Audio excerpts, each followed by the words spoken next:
Bonjour, bonsoir à toutes et à tous et bienvenue dans la F2M Toulouse. On est ensemble pendant 1 heure pour parler du TFC. Avec moi aujourd'hui, on a une très très belle équipe de titulaires.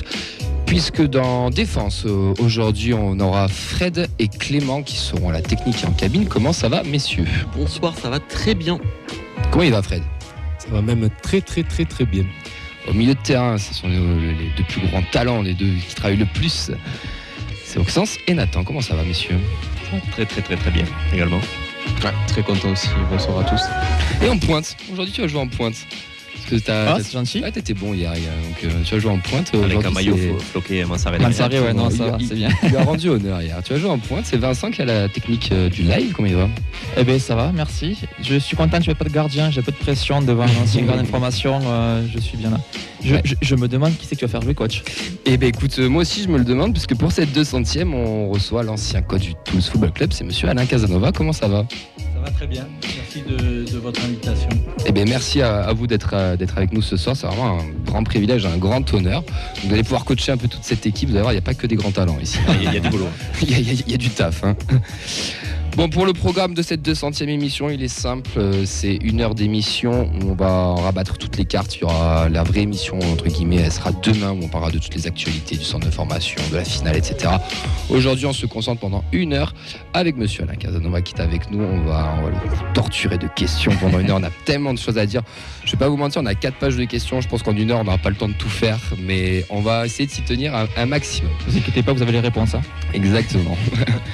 On est en direct sur Twitch, on est en direct sur Facebook, vous en avez l'habitude, parce qu'on a déjà des gens qui sont un petit peu connectés, Vincent. Eh oui, ils sont même surpris qu'on soit à l'heure. C'est vrai, mais grand événement, 200e, il a fallu 200 émissions pour être à l'heure. C'est bien. On va enchaîner tout simplement avec un petit entretien. Et avant qu'on enchaîne, je souhaite un très joyeux anniversaire à notre Mehdi National, qui ne peut pas être là ce soir. On lui avait offert un magnifique cadeau, mais il a préféré aller au resto. Tant pis pour lui. On embrasse aussi Yves de la Diste, qui vous passe le bonjour d'ailleurs, qui ne peut pas être là parce qu'il est sur la route et que malheureusement il ne pourra pas être avec nous ce soir. Voilà, c'est la 200e, messieurs. On a plein de questions, plein de choses, on est tout excités et c'est parti pour cette 200e émission.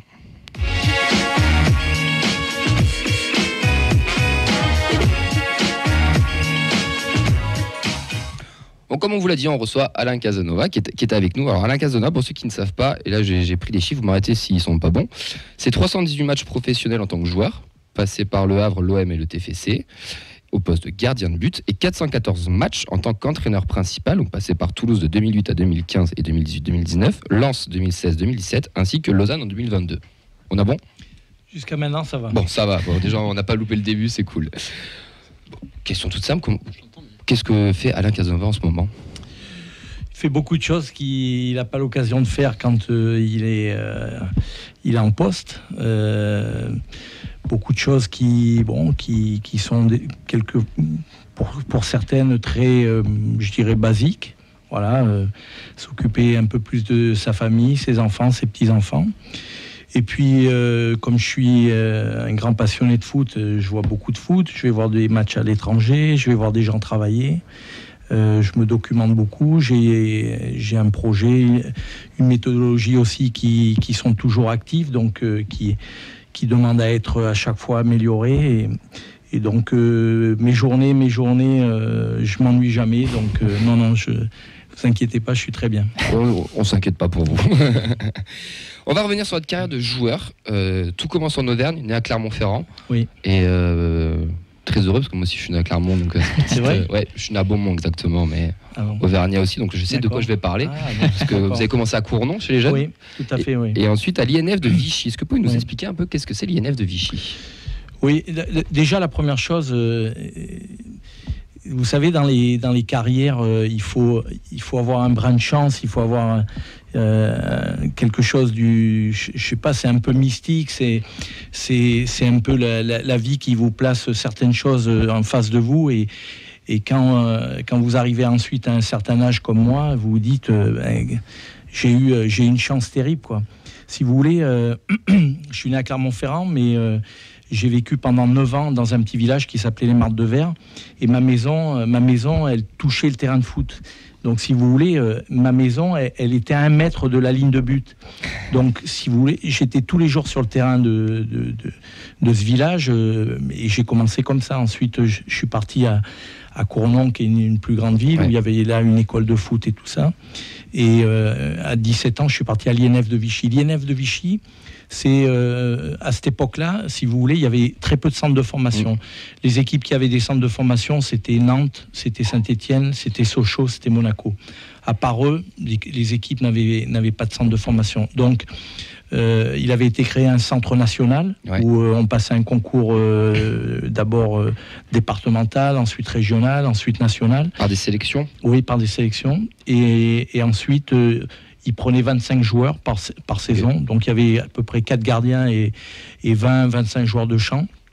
Et on devait y rester 3 ans. Et au bout de 3 ans, si vous veniez d'un centre de formation, d'une équipe qui avait un centre de formation, vous étiez obligé de retourner dans votre club professionnel.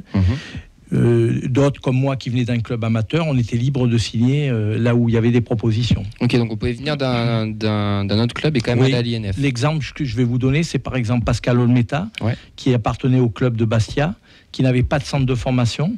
Donc pour faire sa formation, il a passé 3 ans à l'INF de Vichy. Mais une fois qu'il a terminé ces 3 années, lui, il était obligé de retourner à Bastia.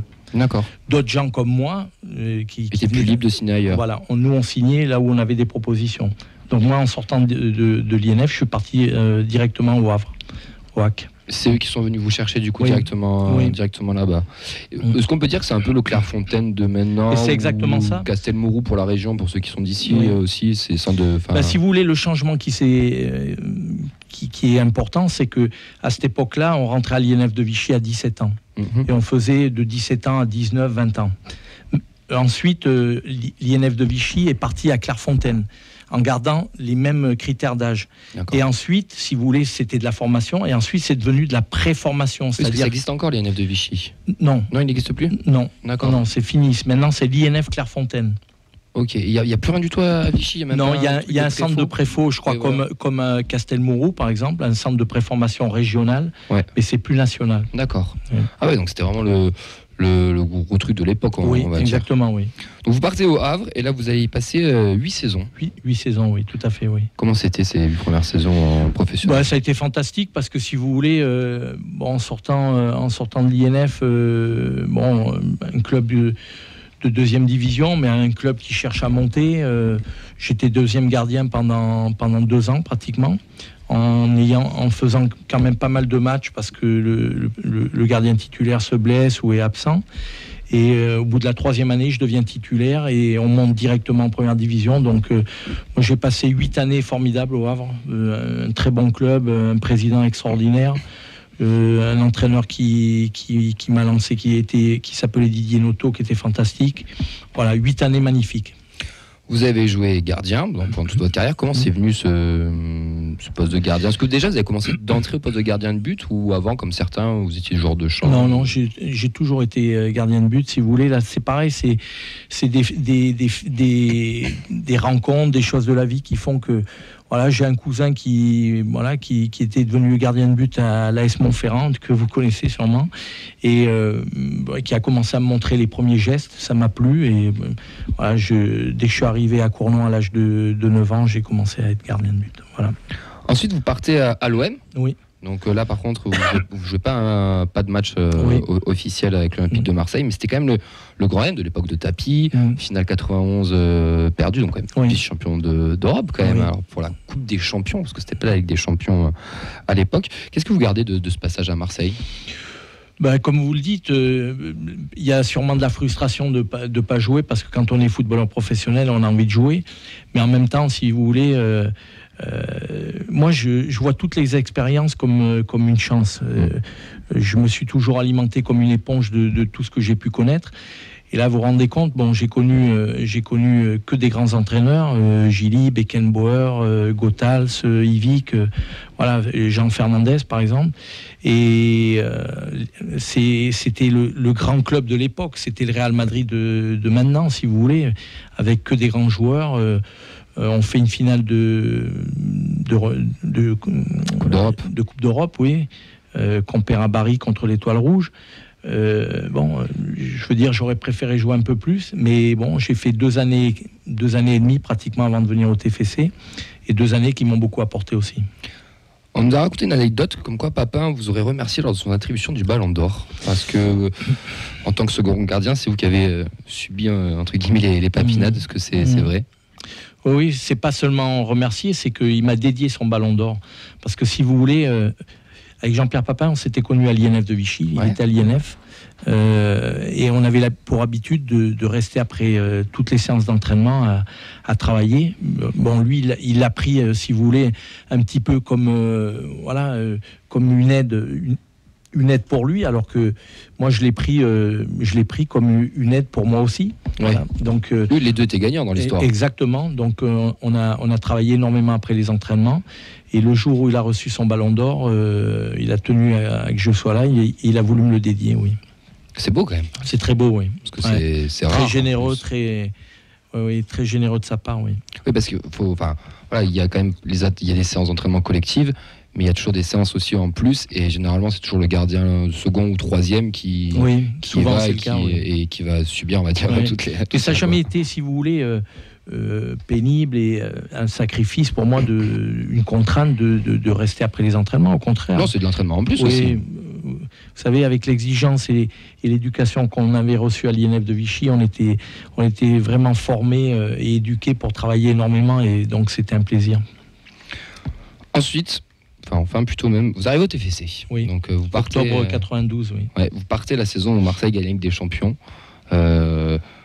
Pas trop déçu de ne pas avoir ce titre, votre petit palmarès à votre égard? Non, pas du tout, parce que si vous voulez, ma décision était prise depuis l'été, et je souhaitais jouer et retrouver un poste. Et si vous voulez, il était question que je vienne au TFC à l'intersaison. D'accord. Donc j'étais programmé, si vous voulez, pour être dans l'échange avec Fabien Barthès. Ça s'est pas fait pour une question d'argent. Donc je suis resté à l'OM, et le TFC a eu un problème de gardien durant le mois d'octobre. L'équipe était dernière, il y avait de gros problèmes puisque l'entraîneur venait d'être changé, de gros problèmes avec les supporters parce que les joueurs s'étaient rebellés contre l'entraîneur et la direction. Et on me propose un contrat de 8 mois pour essayer de me relancer, mais surtout d'aider le club. Et je veux dire, c'est un choix que je ne peux pas regretter dans ma vie, oui. Ah oui, c'est un choix qui va même changer un peu votre vie, j'ai envie de dire. Totalement, oui.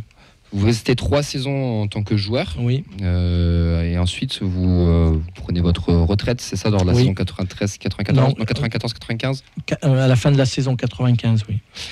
Et j'ai vu, vous m'arrêtez si je me trompe, que vous êtes rentré dans le stade directement à la suite de votre carrière de joueur. Dans le staff, oui, pardon. Oui, si vous voulez, là c'est pareil, ce sont des choses de la vie qui font que... Moi, je me considère comme quelqu'un qui remerciera sûrement jamais assez le football. Je me suis donné les moyens de beaucoup travailler, de beaucoup étudier ensuite pour devenir entraîneur.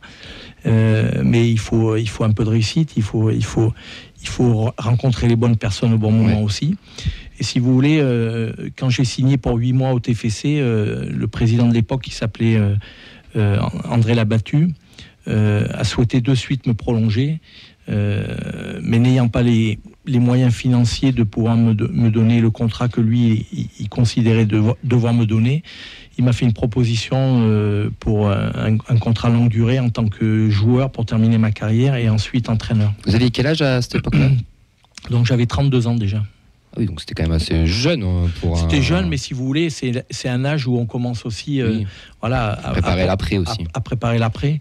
Et donc c'était une chose je voulais absolument devenir entraîneur une fois ma carrière terminée. Donc il y avait pas d'entraîneur de gardien au TFC à cette époque-là. C'était une bonne opportunité. On me donnait la possibilité de devenir aussi entraîneur adjoint. Donc on y va quoi. On y va. Et comment l'idée de devenir coach elle est venue? Comment cette passion pour le coaching est venue? C'est durant votre carrière ou c'est sur le tard? Non, c'est durant toute ma carrière. Déjà, quand on est à l'INF de Vichy, quand on passe par l'INF de Vichy, si vous voulez, on est confronté à un questionnement permanent. Voilà, il y a beaucoup de débriefing, il y a beaucoup d'analyse de tout ce qu'on fait. Et si vous voulez, on vous amène à un tel questionnement que vous devenez un amoureux de l'entraînement, vous devenez un amoureux de la pédagogie, vous devenez un amoureux de la tactique, et vous avez envie de transmettre tout ça une fois que votre carrière est terminée. Vous rentrez dans le staff du Toulouse Football Club et vous avez connu différents entraîneurs. Oui. Donc Alain Giresse, Roland Courbis, Guy Lacombe, Robert Nouzaret, Éric Monberts, Eli Bop. J'en ai pas oublié. J'ai pas travaillé avec Nouzaret. Ah, bon. Oui. On modifiera sur les fiches. Oui. C'est lequel qui vous a le plus marqué parmi tous ces entraîneurs cités? Sans contexte et sans Éric Monberts. Éric Monberts, parce que encore quelqu'un qui est passé par l'INF de Vichy, donc on a les mêmes valeurs, une vision du football qui était un peu similaire. Bien qu'une fois qu'on devient entraîneur, après chacun choisit sa voie, mais j'étais proche de sa manière d'enseigner, de sa manière d'entraîner, de sa manière de manager. Et donc ça a été quelqu'un qui a été très très important.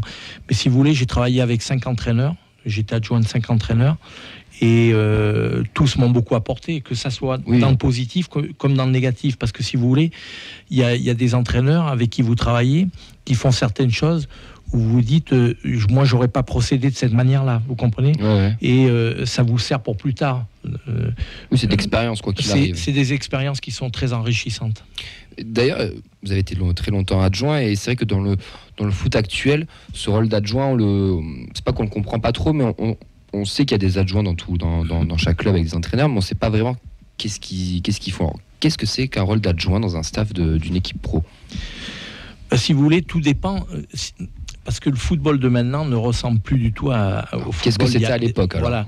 Si vous voulez, avant il y avait un adjoint qui pouvait être chargé de la préparation athlétique, et un adjoint qui pouvait être chargé, par exemple, de l'entraînement des gardiens de but.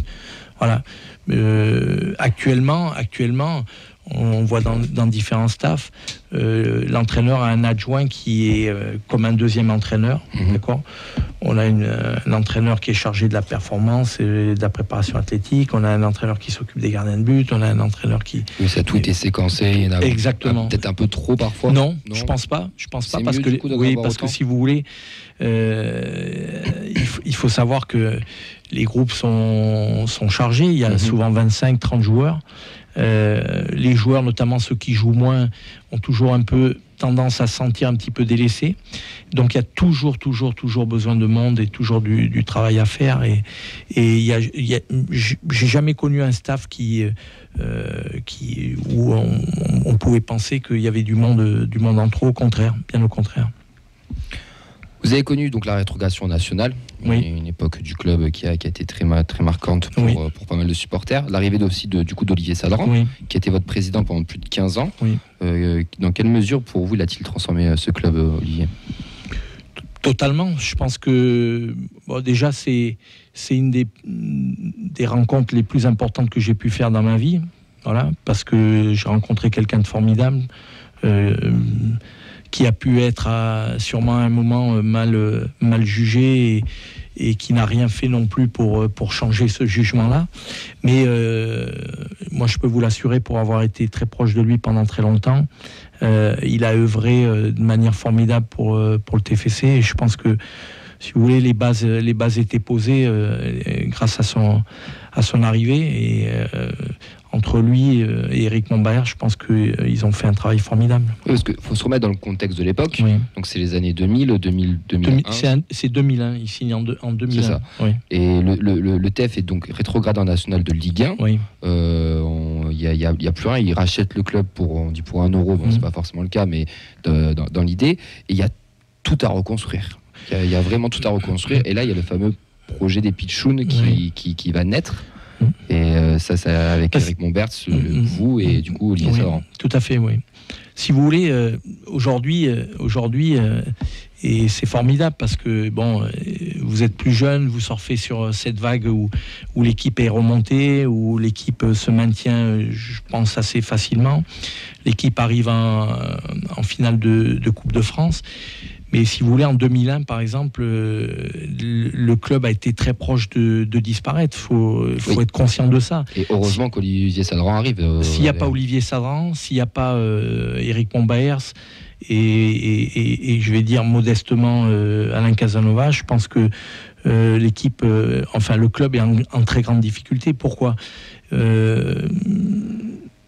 y avait un an probatoire où il fallait absolument remonter pour ne pas perdre le statut professionnel. C'est ça, parce que quand on est sur national, on a droit à un an encore du statut pro. Voilà. Donc, une seule année, c'était une année couperée. Tous les joueurs professionnels étaient partis. Olivier Sadran a fait l'effort de conserver certains d'entre eux, dont Christophe Revaux, William Prunier, Stéphane Lièvre, Anthony Bancarel qui est revenu. Et puis de faire confiance à certains jeunes du centre de formation qui, pour la plupart, n'aurait pas été gardé si le club avait été en première division. D'accord. Des gens comme Achille Emana, des gens comme Thibaut Giresse, des gens comme Julien Cardi et d'autres qui Nabil Taïder par exemple, d'autres qui ont été très très importants pour faire une saison formidable. Ça a été une saison magnifique où on monte lors du dernier match à Angers. Ça avait été formidable, je vous assure, quelque chose d'extraordinaire. Et heureusement que l'équipe monte, parce que je pense qu'Olivier Sadran ne serait pas resté. Ah oui, d'accord. Ah oui, il y avait un an, c'était sans statut professionnel, ça redevenait un club amateur. Le centre de formation perdait son agrément et je veux dire tous les jeunes qui étaient dans les moins de 15 ans, moins de 17 ans, moins de 19 ans seraient partis. Ces années un peu plus compliquées mais qui ont fait vivre des belles émotions. Moi, mon premier match c'était un TFC Louvain-Cuiseaux, c'est pour vous dire. Donc j'ai connu entre guillemets cette époque nationale. J'étais petit, mais on passe de la nationale, on monte en Ligue 2, on fait le double montée, parce qu'on remonte en Ligue 1. Oui, alors qu'on s'y attend pas du tout. C'était pas prévu pas programmé du tout, pas du tout.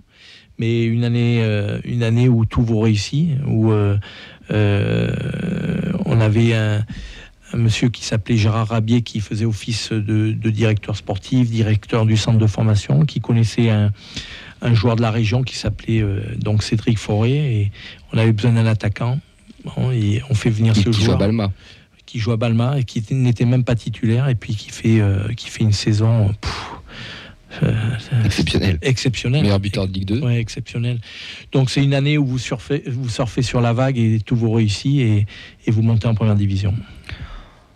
On monte en première division, un maintien et tout, mais surtout l'apogée avec les plus belles années du TFC du 21e siècle. On va accélérer un petit peu dans le temps, mais la Ligue des Champions, avec des joueurs exceptionnels affectifs, vous aussi encore dans le staff, Eli Bop à sa tête, qu'on avait reçu d'ailleurs aussi pour la 100e, donc on suit la trilogie. Quel souvenir vous gardez-vous de cette saison où on accroche la Ligue des Champions? Alors pour mettre dans le contexte, dernier match face à Bordeaux, où on fait le taf sur le terrain, où entre guillemets on gagne le match, mais c'est surtout Fauvergue qui égalise face à Rennes et qui nous permet d'accrocher cette troisième place. Je pense qu'il y a ce fait de jeu, mais il y a aussi le match à Nantes où le terrain envahi. Oui. Donc c'est une saison, si vous voulez, où vous terminez troisième avec 58 points à l'époque, si mes souvenirs sont bons. Non, c'est bas pour le... Pardon ? Non, au niveau points, ça reste... Aujourd'hui, oui, ça reste très bas parce que l'année d'après où je deviens entraîneur, on termine quatrième avec 64 points. Donc, vous vous rendez compte, 58 points, c'était très peu à cette époque-là. Mais là aussi, une saison où beaucoup de faits de jeu ont été positifs et arriver en fin de saison, être qualifié pour le tour préliminaire de Champions League, c'est quelque chose d'extraordinaire, oui. En tout cas, c'est un souvenir que tous les Toulousains on a des petites interviews supporters quand les gens viennent et on leur demande leurs meilleurs souvenirs. en général, entre celui-là et Angers, c'est les deux qui ressortent. Pour notre génération, surtout. Ouais, Ouais, c'est- c'est les deux c'est classique, qui ressortent le Ouais, plus. sûrement. grandi ouais. avec ça, quoi. Ah oui. Puis Bergogneau en slip sur la pelouse du stadium, c'est quand même magnifique. La saison suivante est un peu plus compliquée, un maintien un peu tardif. Oui. Eli Bob qui n'est pas renouvelé. C'est vous qui êtes nommé. Comment la Oui. passation s'est faite à cette époque-là? Si vous voulez, totalement, c'est une surprise pour moi parce que je m'y attendais pas du tout. Ah, c'était pas prévu? Non, pas du tout, pas du tout. Et Si vous, dans votre ambition, parce que après 20 ans de staff, envie peut-être de devenir numéro 1, mais est-ce que vous y avez imaginé un jour ou l'autre devenir numéro 1? Oui, oui, tout à fait. Mais si vous voulez, moi j'avais passé mes diplômes, j'avais mon DEPF depuis 2-3 ans. Olivier Sadran m'avait dit je vais prendre Eli Bop, je pense que tu es encore un peu tendre, mais un jour ou l'autre, je te donnerai ta chance. C'était resté un petit peu, dans les cartons. Eli Bop fait une première saison extraordinaire, une deuxième un peu plus compliquée. Mais si vous voulez, j'ai une grande qualité, c'est la fidélité et la loyauté. Donc, moi, je me suis jamais mis en avant et jamais pensé que, voilà, si Eli Bop partait, ça pouvait être une grande chance pour moi. Donc, le jour où on lui annonce qu'il n'est pas prolongé, je me dis, ça va être mon cas aussi, quoi. Ça va être. Vous voyez partir, oui, ouais. je me voyais partir, oui, parce que je me disais, la saison n'a pas été bonne. Oui, on est tous responsables. On est tous responsables, oui. exactement. Et j'ai été reçu rapidement et Olivier Sadran m'a proposé le poste. Voilà. Saison 2009. Il y a un petit maillot de 2009, je crois qu'il est en cabine, là-bas. Saison 2009, incroyable, 4e place, l'explosion d'André-Pierre Ginac aussi, meilleur buteur de Ligue 1, encore un magnifique effectif. Une première saison de rêve en tant que numéro 1. Comment vous expliquez cette réussite? Je pense que là aussi, il faut une conjugaison de beaucoup de choses pour que les saisons elles soient positives, mais je pense que vous l'avez dit, Dédé Gignac était sur un nuage. On avait un gardien extraordinaire, Cédric Carasso, qui a fait une saison énorme. Et puis après, des jeunes qui ont commencé à se révéler, comme Capou, comme Sissoko, comme Mbeng, entourés par des joueurs d'expérience qui avaient beaucoup de qualité, qui étaient Seto, qui étaient Dido, qui était Panchi Siriex. Qui était Jérémy Mathieu, qui voulait pas rester, mais qui a fait lui aussi une saison énorme.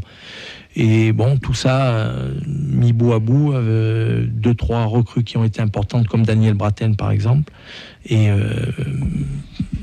une grosse saison où les joueurs ont créé quelque chose sur le plan collectif, sur le plan du jeu, mais aussi sur le plan de la cohésion, sur le plan humain. Ça a été une des meilleures saisons, un effectif, un des meilleurs que j'ai pu avoir sur le plan de la mentalité. Donc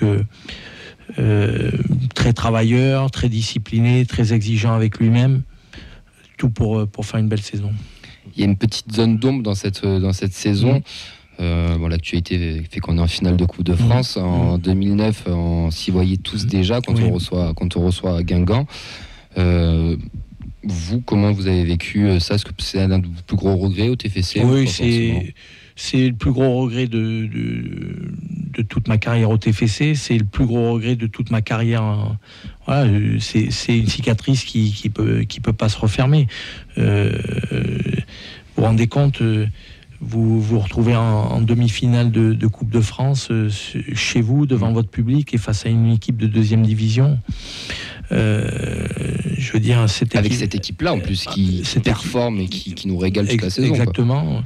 On prend un but assez rapidement et on prend un but à 3 minutes du film et en jouant en supériorité numérique en plus. Mais si vous voulez, j'ai toujours pensé que le football,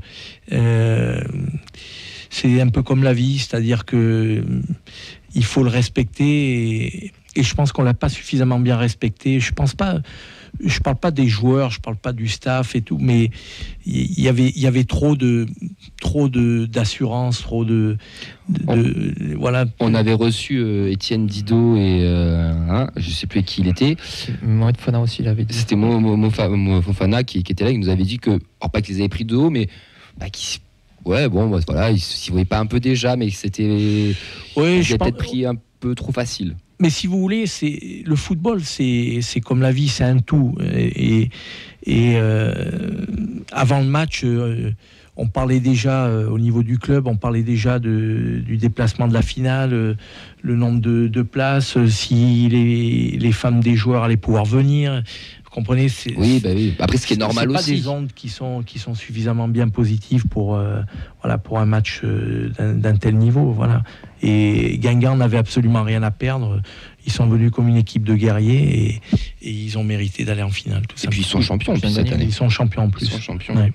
C'est quelque chose qu'on retrouve ce discours-là chez tous les joueurs qu'on a reçus qui jouaient à cette époque-là. Tous l'ont désigné comme le moment qui leur a le plus marqué. Mais par exemple, Didot, quand on l'avait reçu, on parlait encore de ce traumatisme-là, de ce rendez-vous manqué avec l'histoire. Oui, parce que vous savez, dans une carrière, je pense que je l'ai déjà dit 2-3 fois. Moi, je remercierai jamais assez s'il y a un dieu du foot, pour tout ce qu'il m'a apporté et la vie que j'ai pu connaître et ce que j'ai pu avoir et tout ce que j'ai pu connaître, c'est extraordinaire. Si quand j'étais gamin, on m'avait dit,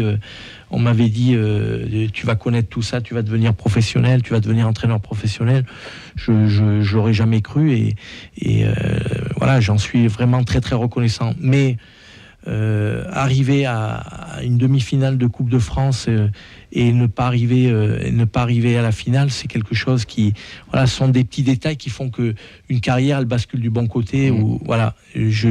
J'estime que j'ai eu beaucoup de chance dans tout ce que j'ai fait, mais il y a eu certains faits, certains matchs qui n'ont pas tourné dans le bon sens pour moi et pour ma carrière. C'est ce qui fait la beauté du football aussi, c'est que tout à fait. Toujours acquis. Je voulais en parler de demi-finale aussi. À titre de comparaison, il y avait Marseille aussi, l'année d'après, en demi-finale de Coupe de la Ligue, exactement. Comment ça se vit lequel a été le plus difficile, le plus frustrant? Le plus frustrant, ça a été Guingamp. Sans commune mesure. La Coupe de la Ligue, je pense que c'était un niveau en dessous. Moins d'importance aussi pour les supporters. Oui, tout à fait. Et puis, si vous voulez, on se voyait plus passer contre Guingamp contre Marseille. Si on était passé, c'était un exploit. Alors qu'on est plus proche du but aussi, puisqu'avec Gignac qui avait ouvert le score. Et on se fait égaliser à la 87e minute. Et ensuite, Brandao qui marque dans la prolongation. Mais je me souviens moins de ce match-là, si vous voulez, que de la demi-finale contre Guingamp. La saison 2009-2010 est conclue par une 14e place, participation en Europa League, une demi-finale, donc, comme l'a souligné Nathan, de Coupe de la Ligue, mais surtout une saison marquée par un drame lors d'un match de Coupe d'Europe à Belgrade. Quel impact ça a eu sur vous, sur le groupe un impact énorme. Si vous voulez, aujourd'hui, si je pouvais, je préférerais ne pas avoir terminé européen pour pas avoir connu ce drame-là, et surtout pour que la famille et tous les Toulousains ne connaissent pas ce drame-là. Vous comprenez, je veux dire, ça a été quelque chose de terrible. Ça a marqué notre saison, mais ça a marqué le club et la ville à un niveau terrible. Voilà. Oui. Bon, on va arrêter avec les mauvaises nouvelles. On va enchaîner sur des choses un peu plus chaleureuses. D'ailleurs, en parlant des supporters, quelle relation vous avez eue avec eux pendant vos mandats toulousains? Je dirais que c'est plus que moyen, mais plus que moyen, sûrement la faute m'en revient aussi, parce que si vous voulez, je suis quelqu'un qui est très, très concentré dans son travail, qui a toujours peur un petit peu de perdre de la concentration et qui veut aller à l'essentiel dans un contexte où du TFC où un président pas très présent et pas suffisamment présent pour les supporters aussi. Donc tout cet amalgame a été fait où si vous voulez, la relation avec les supporters, elle a jamais vraiment matché comme j'aurais voulu ou comme. C'est un regret pour vous, ça, du coup? Oui, c'est un grand regret, oui. Oui, tout à fait, parce que je pense que on se doit de donner beaucoup au public. On est là pour, vous savez, les matchs, le jeu, c'est tout pour le public. On doit tout à notre public, voilà. Et je pense qu'il y a eu une forme d'incompréhension. Je regrette beaucoup parce que, si vous voulez, j'ai passé 25 ans au TFC quand même. Comme beaucoup, j'ai beaucoup donné. Je pense que j'ai beaucoup apporté. Vous parlerez peut-être de la formation derrière, mais je pense qu'il y a beaucoup de bases qui sont encore de mon héritage. Et je le dis modestement, hein, c'est pas pour me mettre en avant, mais je regrette qu'il y ait, voilà. Peut-être un manque de communication aussi. Sûrement aussi, oui, tout à fait. Mais oui, c'est un grand regret, oui. On est là aussi ce soir pour discuter, pour remettre aussi un peu à jour, sans problème. Un peu à jour tout ça. Les saisons suivantes, il y a quand même quelque chose qui se confirme, c'est que le TFC il s'affirme comme un top 10 de Ligue 1. Oui. On fait quand même régulièrement des top 10 avec une 8e place, une 10e puis une 9e. Toujours un peu dans la course à l'Europe, mais il a toujours manqué ce petit truc. Comment vous pouvez les... Ouais, encore une fois, je pense que, comme je le disais, un club, c'est un tout. Il faut que tout le monde souhaite arriver à terminer dans les 3, 4, 5 premières places. C'était pas l'ambition du club, c'était pas l'ambition du président, sincèrement. Président, ce qui était très important pour lui, c'était de rester en Ligue 1. C'était suffisamment déjà difficile de le faire. C'était très coûteux, c'était lui qui assurait tout, donc pour moi c'était très respectueux, mais en même temps pour le compétiteur que je suis c'était frustrant, parce que, si vous voulez, de nombreuses années, à 5-10 matchs de la fin, on avait la possibilité d'accrocher les places européennes, et on ne le faisait pas parce que le club, les joueurs sentaient que c'était pas la volonté extrême du club. Voilà, si vous avez un club derrière vous qui vous impose, je dis bien imposer, qui pousse, voilà, pour vous terminer européen, qui vous exige que vous terminiez européen, je pense que vous le faites. On a raté des fins de saison, c'était pratiquement impardonnable. On verra la naissance, vous allez voir la naissance aussi qui, pour nous, la nouvelle génération, l'un des plus grands attaquants aussi du TEF de la dernière génération, que je parle de Wissam Ben Yedder. Comment s'est passée sa venue, son éclosion à Wissam? Donc Wissam, si vous voulez, c'est un de nos recruteurs de la cellule recrutement, Jérôme Fougeron, qui me signale qu'il a eu une info d'un jeune d'Alfortville qui aurait du talent. Donc il me demande si ça mérite la peine d'aller le voir. Donc je lui dis faut y aller. Il me fait un très bon retour, il me dit que le joueur est intéressant, facilité avec les deux pieds, très bonne technique, vision du jeu, décisif, donc court peu, mais voilà. Il me dit, je pense que ça serait intéressant de le faire.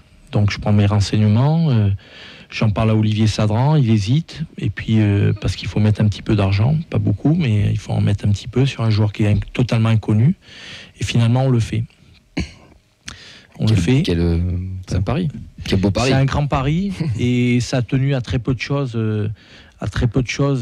pour que ça se fasse pas finalement. Est-ce que c'est vrai aussi, d'ailleurs, cette fameuse anecdote là du prêt où il devait partir à l'Uznac, qu'il aurait pris le ballon, qu'il aurait dribblé tout le monde à l'entraînement? On a souvent entendu ça sur les réseaux. Si vous voulez, j'ai tellement entendu de choses que... Est-ce que cette légende est vraie? Est-ce qu'on peut mettre vraiment la vérité là? Si vous voulez vraiment la vérité, je vais vous dire exactement comment ça s'est passé et comment.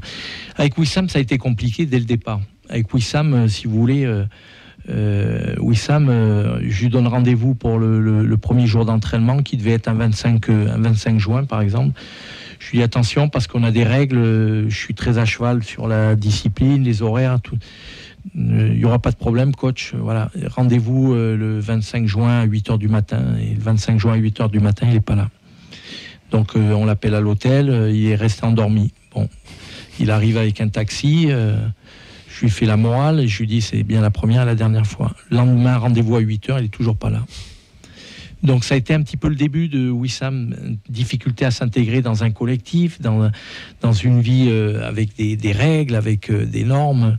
Et ça a été compliqué. Un joueur qui avait du mal à s'imposer dans le travail parce que pas passé par un centre de formation, pas d'exigence à ce niveau-là. Et un joueur pour lequel j'avais du mal à trouver son poste. Donc il passe une première année qui est difficile, je le fais rentrer 1 ou 2 fois, notamment excentré, capable de bonnes choses parce qu'il avait un bon pied, voilà, 2 bons pieds même. Et la deuxième saison, on repart, c'est un peu pareil. Mais arrive Noël et là je me dis il faut que je le bouscule, il faut qu'il se passe quelque chose parce que c'est un talent, il faut faire un truc. Oui. Un talent, mais un talent qui montre pas son envie, qui montre pas ses qualités. Et donc je lui dis écoute, moi je te donne 6 mois, sinon je vais demander au club à te prêter. Mais les 6 mois qui viennent, je vais te mettre attaquant de pointe parce que je vois que tu as beaucoup de facilité pour terminer les actions. Devant le but, tu as une prise de décision hyper rapide, tu as une justesse dans le dernier geste, une facilité avec toutes les surfaces de tes 2 pieds. On va se donner les moyens de te faire bien travailler et on va se donner 6 mois. Donc il fait 6 mois qui me paraît satisfaisant. On arrive début de saison suivante, on prépare le recrutement. Olivier Sadran me dit il faut qu'on recrute un attaquant international de très haut niveau. Et je lui dis non, je veux pas d'attaquant, je veux faire confiance à Wissam Ben Yedder. Choix fort du coup. Oui, donc là tout le monde s'oppose un petit peu parce que c'est vrai, il y avait de quoi puisqu'il n'avait rien montré jusqu'à... Et bon, le président m'a suivi, on s'est décidé de lui faire confiance, notamment lors de la préparation. Il a fait une très bonne préparation, il a marqué beaucoup de buts et le président lui a donné un contrat de suite et il est devenu le titulaire au poste et avec tout ce qu'on connaît jusqu'à maintenant. C'est surtout sa régularité qui est impressionnante, parce que c'est plus de 15 buts par saison. 15 buts, depuis des saisons. Avec des saisons à 25 buts sans problème. C'est une grande régularité. Puis, attention, les buts et toutes les passes décisives qu'il peut donner. L'impact dans le jeu aussi. Oui, exactement. Bon, il nous reste un peu moins de 20 minutes, on a encore plein de choses à dire, donc on va sauter pas mal de choses. 7e saison comme entraîneur principal, et donc là vous partez après la 29e journée. Oui. On parlait de la saison de trop, est-ce que pour vous c'était votre ressenti ou pas forcément? Non, pas du tout, je pense pas. Je pense que on a commencé à faire des choses qu'on aurait dû mieux faire. Je vais le dire comme ça.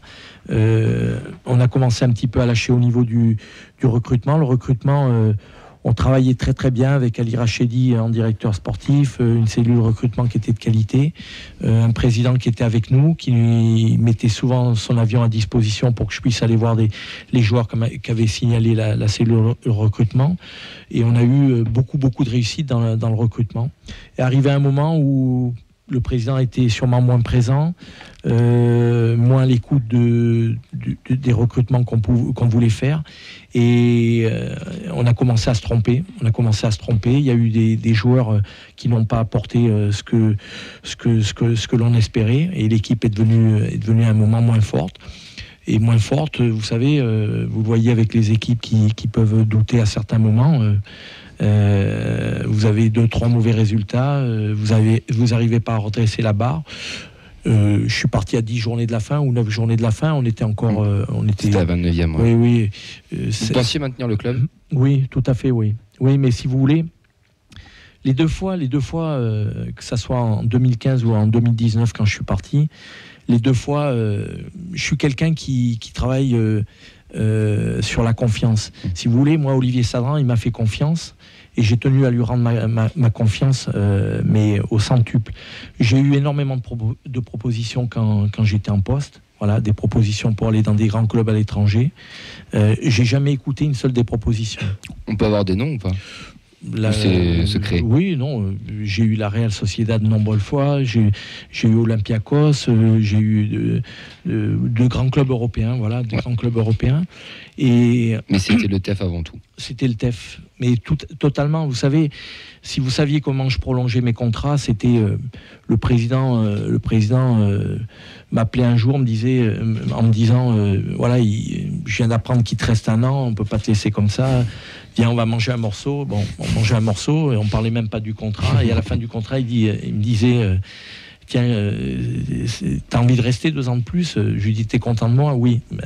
Allez, sans augmentation ni rien. Il y avait juste, je demandais une augmentation pour mes adjoints. Voilà, il y avait que de la confiance. Et donc en 2015, pour la première fois, et ensuite en 2019, j'ai senti cette confiance s'étioler de sa part. Donc quand j'ai senti cette confiance s'étioler, quand j'ai senti que dans ses paroles, dans son regard, dans sa forme d'être, il y avait comme une forme de doute sur la bonne personne pour maintenir le club, pour continuer. Je lui ai dit, je préfère qu'on arrête là, tout simplement. C'était tout à votre honneur, en plus. Vous savez, je suis entier, je suis comme ça, et si je sens pas la confiance, je peux pas donner le maximum de mes capacités. C'est pas de la Real Sociedad comme club qu'ils avaient contacté. On sait que vous êtes un entraîneur qui aime bien aussi se documenter, qui aime bien aussi le jeu espagnol, aussi le foot sud-américain, si je dis pas de bêtises. Vous avez déjà fait aussi des conférences là-bas. Est-ce que c'est un regret de ne pas avoir tenté cette expérience? Bon, après, c'est peut-être pas trop tard encore, mais est-ce que il y a un regret ou vous dites, bon, bah, c'est comme ça, j'étais bien au TFC, peut-être que ça viendra plus tard? Non, j'ai pas de regret parce que j'ai passé en tant qu'entraîneur une première étape de 7 ans, une deuxième étape de pratiquement 2 ans, formidable. Donc j'ai pas de regret. Aujourd'hui, je me laisse l'opportunité de connaître une situation comme je viens de vous le dire, notamment un club par exemple sud-américain, ça me plairait énormément. C'est que le projet sportif qui peut m'intéresser et rien d'autre. Donc c'est pour ça que je suis exigeant et difficile et sans poste actuellement. Mais pas retraité du coup, juste sans poste. Pas retraité, juste sans poste. Non, pour le moment pas retraité, non, pas retraité. C'est 64 ans en plus, donc. Pardon ? C'est 64 ans maintenant, vous avez le temps. Oui, on a le temps. Oui, on a le temps. Et surtout que nous on a commencé jeune, mais encore une fois, je le redis, je suis quelqu'un de privilégié parce que nous. J'ai jamais parlé du football comme mon métier. C'est pas un métier, c'est une passion extraordinaire. Vous vous rendez compte, pouvoir faire ça toute votre vie. On a tous rêvé. Tout le monde en a rêvé sûrement. Voilà. Donc je le dirai jamais assez.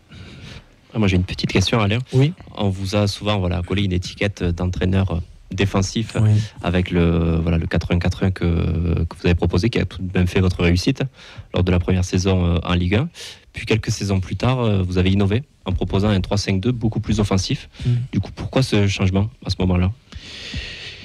Alors déjà, je pense que le fait de cette réputation d'entraîneur défensif, je pense pas que ça soit le 4-1-4-1, c'est plus les 2 premières saisons où on termine meilleure défense du championnat avec 29 buts encaissés. Je pense que ça vient peut-être un petit peu de là. Puis vous savez, une réputation, elle se fait très rapidement. Après, les chiffres, je ne vais pas vous l'apprendre, mais les chiffres, c'est qu'un dispositif. C'est comme si vous prenez une photo. Après, tout dépend de ce que vous allez en faire. D'accord. J'ai joué en 4-1-4-1 parce que j'avais des joueurs pour jouer dans ce profil-là. J'avais un Capou, par exemple, qui était formidable devant la défense. J'aurais été bien bête de m'en priver, même s'il était capable, et il l'a prouvé plus tard, de jouer à 2. J'avais un attaquant qui était formidable lui aussi pour être un attaquant d'espace, un attaquant de profondeur. Donc l'équipe sortait d'une saison très difficile où elle venait de se sauver lors du dernier match contre Valenciennes sur un tir de loin de Panchi Siriex, bon, il y avait une confiance à retrouver, il y avait pour l'équipe, il y avait une confiance à retrouver pour le groupe, une manière de jouer qui fasse que les joueurs pensent qu'on est une équipe difficile à battre, et ça a été le cas pendant une grosse saison. Ensuite, je suis passé au 3-5-2 parce que, si vous voulez, je trouvais qu'on stagnait. Je trouvais que mes principes n'étaient pas assez mis en avant par rapport à ce que je voulais faire. J'ai toujours été un entraîneur qui aimait énormément attaquer. J'ai plus travaillé la plupart du temps, que ça soit au TFC ou dans les clubs où j'ai été, ma manière d'attaquer que ma manière de défendre. Parce que j'ai toujours pensé qu'en attaquant très bien, on était capable de bien défendre. Voilà. Une fois que vous avez le ballon, vous êtes moins en difficulté que quand vous ne l'avez pas. Mais bon, écoutez, j'ai toujours traîné cette réputation-là, même si lors de mon passage à Lens en 2e division, ça a été un petit peu différent parce qu'on était une équipe très offensive, une équipe qui marquait beaucoup de buts et une équipe qui proposait beaucoup de jeux. Ça a été le cas quand je suis revenu au TFC lors des premiers mois, qui ont été malheureusement ensuite gâché par une grosse blessure de Sangaré, et puis la mise à l'écart de Todibo, deux des meilleurs joueurs que vous perdez. Mais on avait fait un très très bon début de saison où on était 3 victoires consécutives. Voilà, on était bien classé et dans le jeu on était très bon. Voilà, ce sont des regrets, mais c'est la vie et c'est le football. Par rapport au 3-5-2, à cette époque-là, on a aussi vous avez mis en place le fameux groupe élite. Et vous avez aussi imposé, si je ne dis pas de bêtises, le 3-5-2 à toute la formation toulousaine. Donc c'était de mettre vraiment une identité TFC. Et tout à l'heure, vous avez fait référence au centre de formation. Et là, on suit un petit peu aussi le centre. On voit déjà aussi qu'il y a une identité TFC. Alors, c'est pas le 3-5-2, mais ils jouent comme les pros. Et ça se fait même dans pas mal de clubs amateurs. Comment c'est venu cette idée d'imposer ce schéma, de mettre ce groupe élite en place? Comment si vous voulez... Olivier Sadran, c'est quelqu'un qui vous laisse totalement travailler. Il vous laisse travailler, mais en même temps, j'étais devenu une forme de manager général du club, si vous voulez, dans le sens où j'étais pas seulement l'entraîneur des professionnels ou le manager des professionnels, j'étais le manager du club entier. Il n'y avait pas un jeune qui rentrait au centre de formation sans mon accord. Il n'y avait pas un jeune qui signait au centre, aspirant, stagiaire ou professionnel sans mon accord. Et ensuite, tout le projet de jeu, que ça soit le système, que ça soit le modèle de jeu, que ça soit la méthodologie d'entraînement, que ça soit la forme de manager, elle était la même pour tout le club. Voilà, donc il y avait une forme de formation aussi qui était donnée aux éducateurs, et j'ai moins de contacts actuellement, mais je pense que les grandes lignes ont été conservées. Oui, on peut voir que ça reste... Quand on va voir les jeunes ou la N3, c'est souvent en général les mêmes schémas tactiques qu'on peut reproduire. Mais c'était surtout au niveau de la méthodologie aussi, et puis du modèle de jeu, des principes de jeu. Donc je pense que tout ça, ça a été conservé, oui. Par rapport à ça, nous on a souvent fait le constat que les installations du centre de formation n'étaient pas forcément au niveau que le TEF devait être. Est-ce que vous pensez que ça a eu un impact sur tout ça ou pas du tout? Ça a eu un très gros impact. Voilà. C'est une des premières choses qu'on avait dit à Olivier Sadran et que j'ai pu dire. Mais si vous voulez, Olivier Sadran, ça a été quelqu'un qui malheureusement était mal habitué. Je l'ai souvent mal habitué parce que, comme il disait, je te donne très peu et tu fais beaucoup. Et donc, les gens s'habituent à ça. Et pourquoi changer quand ça marche avec si peu? Pourquoi vouloir en mettre plus? Mais on avait un centre technique qui était désastreux, qui était honteux pour un niveau professionnel. Mais ça, c'est un constat que vous avez fait quand même au président. Bien sûr, mais si vous voulez, il y avait des problèmes pour construire, par exemple, sur l'île du Ramier. Donc, Olivier Sadran a passé des années aussi à chercher un endroit où pouvoir construire un centre d'entraînement, mais ça se fait pas comme ça. On avait des terrains d'entraînement qui étaient pas au niveau du tout. Donc à partir d'octobre-novembre, grosse fatigue, grosse lassitude, beaucoup de blessures. Mais bon, quand on veut pas voir la rage de son chien, on la voit pas. Hein. Oui. Donc de gros problèmes par rapport à tout ça.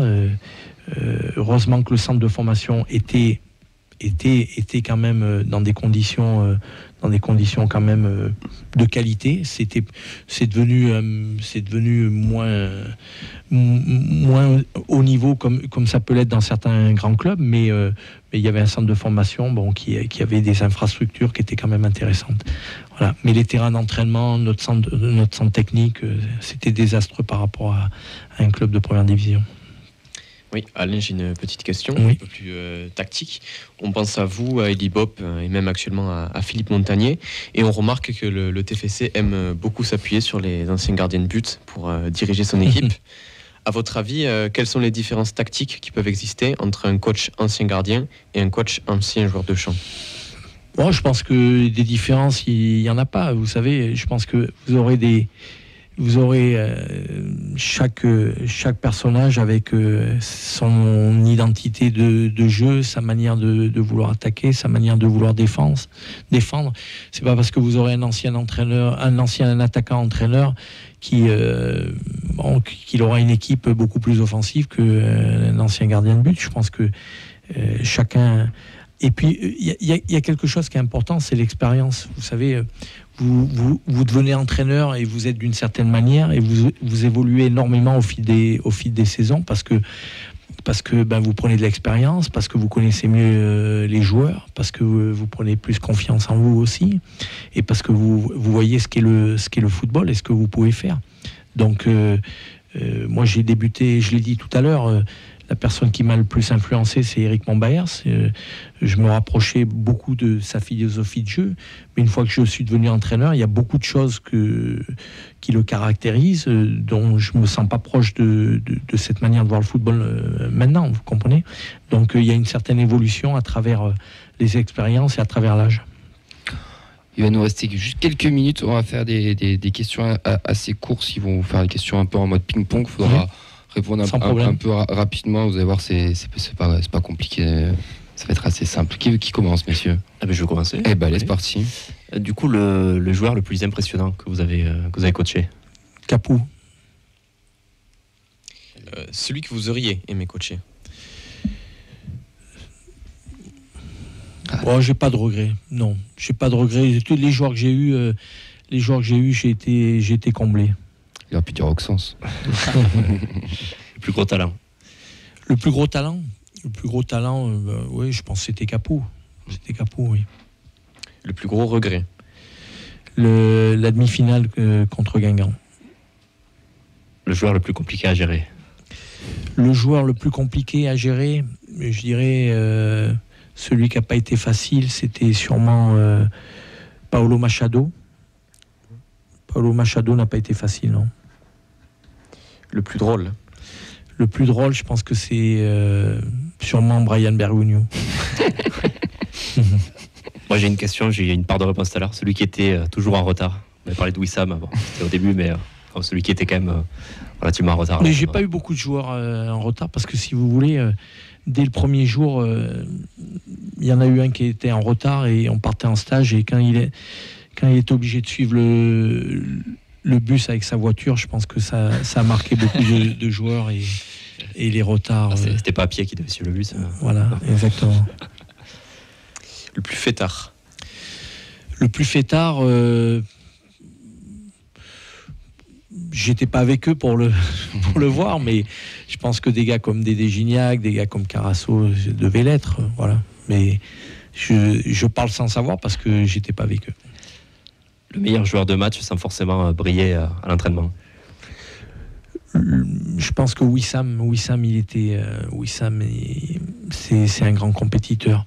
Il n'était pas toujours là lors des entraînements, mais lors du match, il répond présent.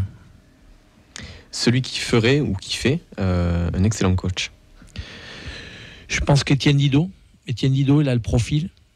Étienne Didot, il a le profil pour devenir un très bon coach pour moi. Mais je suis pas persuadé qu'ils veuillent le faire. Et celui ou ceux avec qui vous avez été proche ou avec qui vous êtes proche actuellement? Je suis proche avec beaucoup de mes anciens joueurs. Proche. Après, le temps fait que les relations s'espacent un peu plus, mais je pense qu'il y a beaucoup de joueurs qui savent que j'ai été important pour eux, pour différents critères. Hein. Vous savez, c'est leur faire confiance à un moment, c'est les relancer, c'est leur donner le bon conseil pour un transfert, par exemple. Donc, je dirais que sur les 100% de joueurs que j'ai eus, il y a bien 95% de mes anciens joueurs avec qui j'ai gardé un très bon contact. Et Alain, pour terminer, c'est une question qu'on nous a beaucoup demandé sur les réseaux. Oui. Si vous deviez garder un souvenir du TFC, ce serait lequel votre meilleur? Un souvenir, c'est l'œuvre en général. C'est tout, si vous voulez, parce que moi, comme je vous dis, j'ai passé 25 ans, pour moi, c'était formidable. J'ai mes enfants qui sont supporters du TFC, qui sont à fond TFC, qui seront devant la finale et qui seront les premiers supporters. Et le TFC, qu'on le veuille ou non, c'est mon club de cœur. J'irai pas entraîner les Girondins. Ça me rassure. Ça, je peux vous l'assurer. Donc, je garderai tout en général, voilà. Mais surtout d'avoir connu des gens formidables, voilà, d'avoir connu des gens qui ont été très importants pour le TFC, qui ont été très importants pour moi, des gars comme Olivier Sadran, Eric Montbaers, Ali Rachedi, des joueurs que je regretterai jamais d'avoir connus, et d'autres personnes à l'intérieur du club, dans mon staff, qui ont été remarquables. On a fait le tour, on a 1 heure, on va juste terminer. Merci de m'avoir reçu et j'ai pris beaucoup de plaisir avec vous. C'est très gentil. Je vous souhaite le meilleur et je vous souhaite le meilleur pour nous, TFC pour samedi. Ouais, justement, avant qu'on se quitte, est-ce que vous avez un petit prono pour samedi? 2-1 pour le TFC. C'est parfait, on signe tous. On signe tous. Merci beaucoup Alain d'être venu avec nous, c'était vraiment un honneur. 1 heure c'est même trop court, hein, on va pas se mentir, on aurait pu faire beaucoup plus.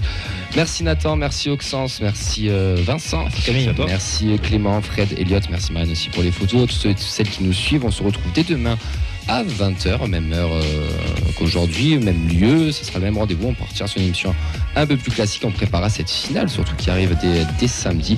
C'était la 200e de la feuille de match avec monsieur Alain Casanova. Encore un grand merci, passez à tous une très belle soirée. Ciao. Ciao.